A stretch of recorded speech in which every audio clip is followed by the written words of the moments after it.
Good evening, music multiverse travelers, and welcome to Beyond Your Radio. Again, we're back for album review Saturdays. I'm flying solo on this Saturday, which is another extension of our website articles.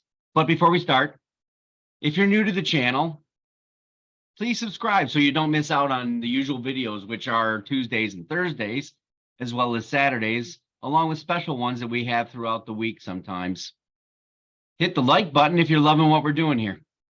Now, let's dive into today's three that are on our article section of our website, and then we're going to get into the two surprise reviews in this video. You know, there's something special about vocals and the exercise of distinctiveness. And today, we're kind of looking at two of them, and then how that distinctiveness might apply to Bach, where there are no words. So without further ado, let me get into Jethro Tull's rock flute. So I'm not a huge fan of Jethro Tull, although I keep trying again and again to get into him, or the band will say, Ian Anderson. Understand that I have many of the albums in my collection, and I continually respect the musicianship and the progressive nature and mindfulness of everything that is this band, which is basically flute-infused progressive rock. In most instances, the melding of unique forces of instrumentation continues to be something that I'm bombastically aware of and enjoy. But once Ian Anderson's vocals start, I have this tendency to back off a bit, or they might be a little bit too much to handle. In this case, this is an Icelandic kind of inspired record. It's full throttle on both ends, and that flute is hitting you like the hammer of Thor. No pun intended, because that's actually part of the lyrical content of this record. I think I need cliff notes to follow it, and maybe that's some of the problem lyrically, as it does have a tendency to be a little dense in that regard. But that's usual Tull, I guess. So this is true Tull in what my experience is. So with that being said, I honestly think that this is something that Jethro Tull fans will enjoy this record immensely.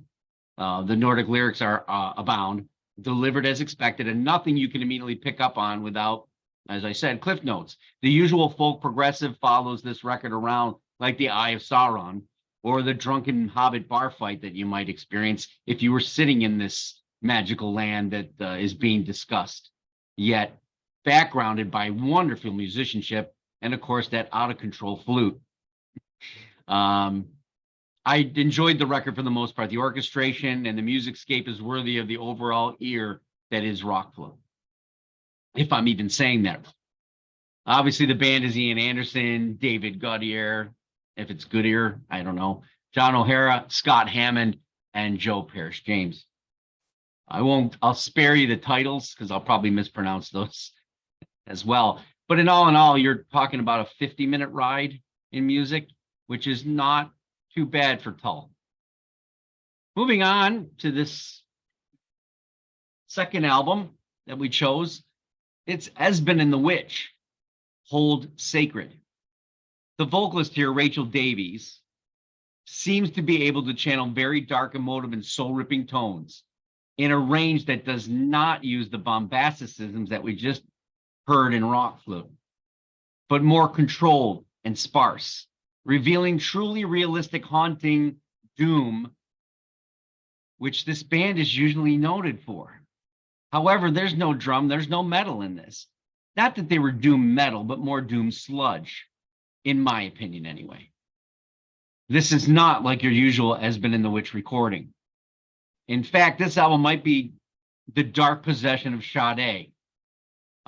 If you're not familiar with Sade, this is a soul R&B singer who had multiple pop hits in the late 80s, late 80s, I'm pretty sure.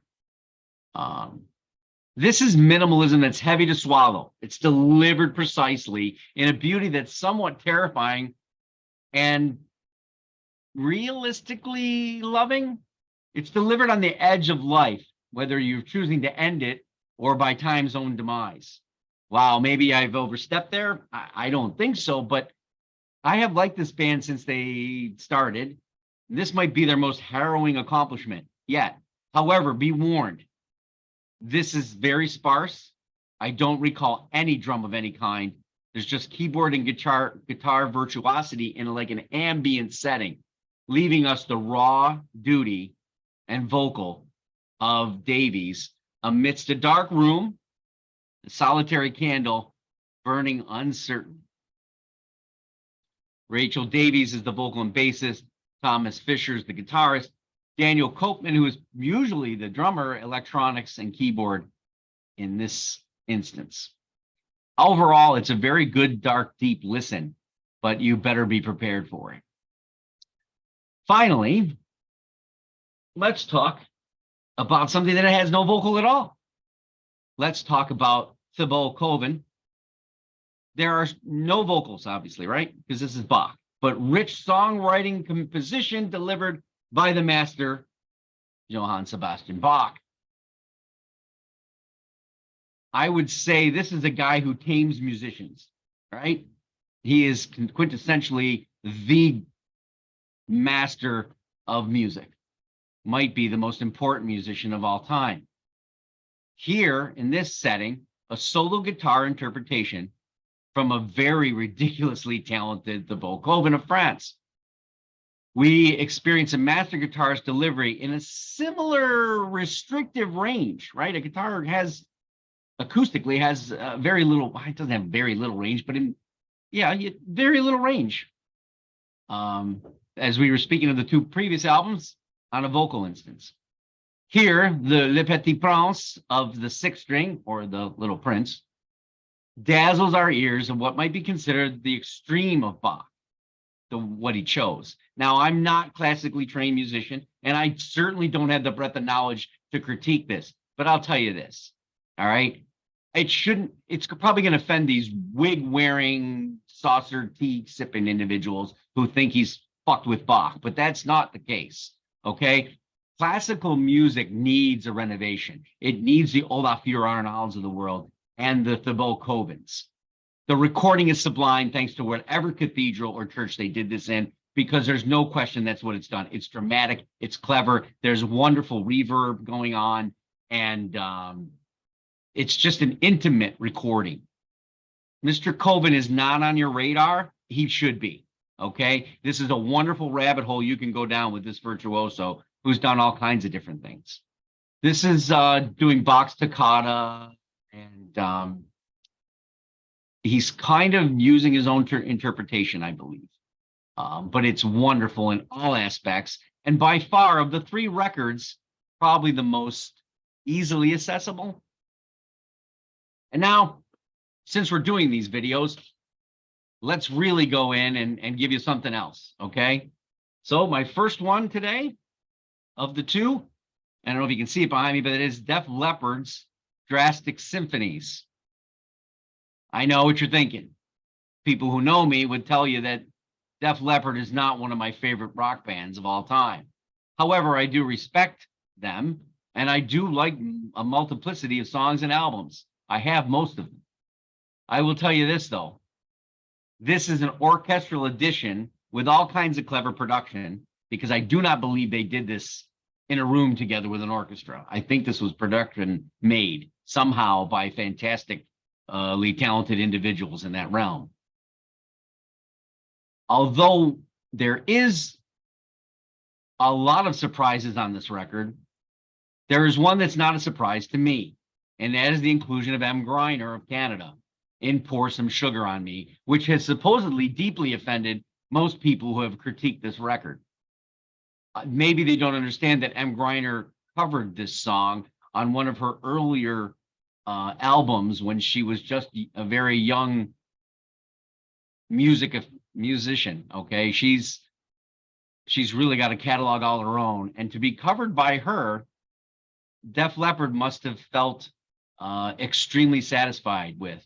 And I believe the interpretation is wonderful, especially for a song that's been heard so many times, I don't want to hear it again.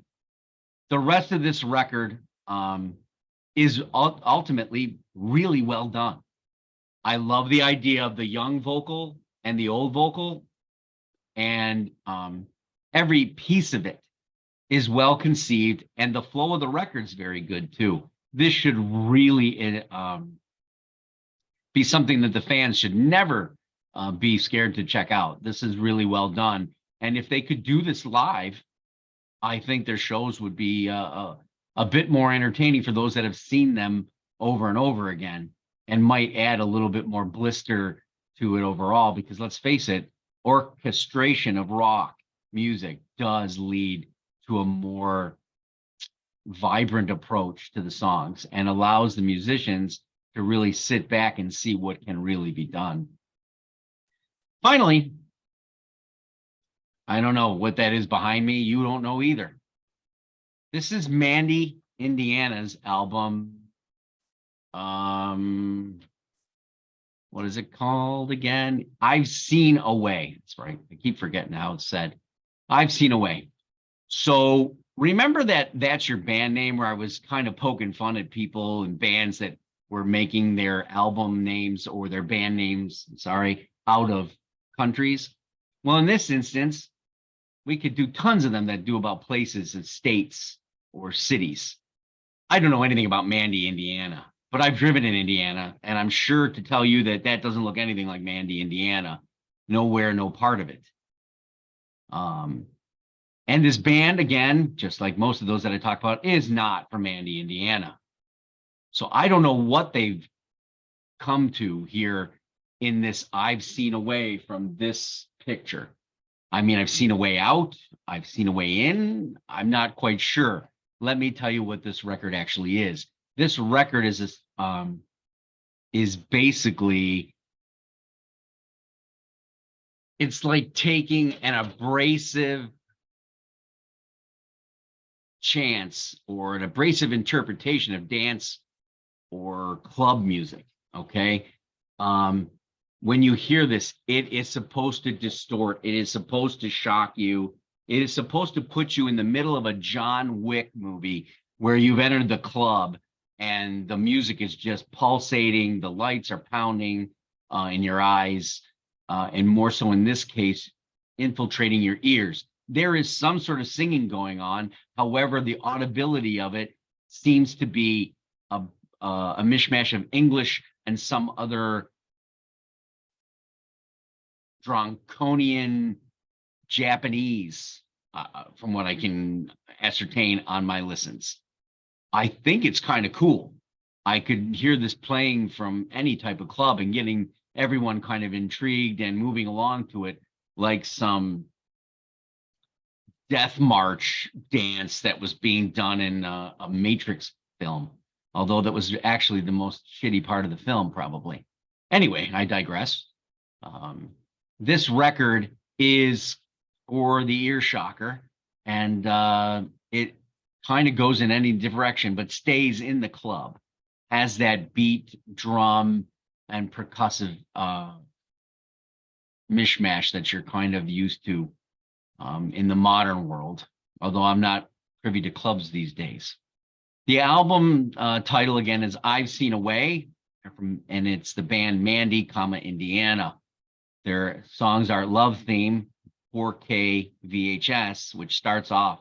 This 3-minute gem really kind of gives you a Blade Runner kind of intro, like a motion picture soundtrack, and then drags you, and the second song is Drag, into the club of whatever the hell is going on in a handbasket here. But it's shocking in the club kind of sonic thrust. I think there's a lot of you out there that would find this engaging, that are into those bands or musicians that are up in the club, even Prodigy or Missio, or other EDM stuff that might be. This is not, it doesn't have drops, but it does meld your ear. Okay. So on that note, I hope you enjoyed another album review Saturday with 2 additional albums posted. We're on the web at www.beyondyourradio.com, Facebook, Twitter, Instagram. We'd love for you to subscribe to our YouTube channel and like and comment, especially on albums like these that we've just talked about. There's so many different variables of people's opinions, especially on Def Leppard and Jethro Tull.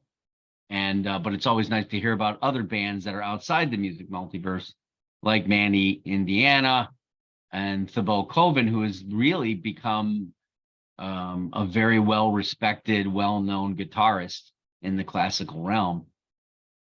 Thank you again, and happy listening.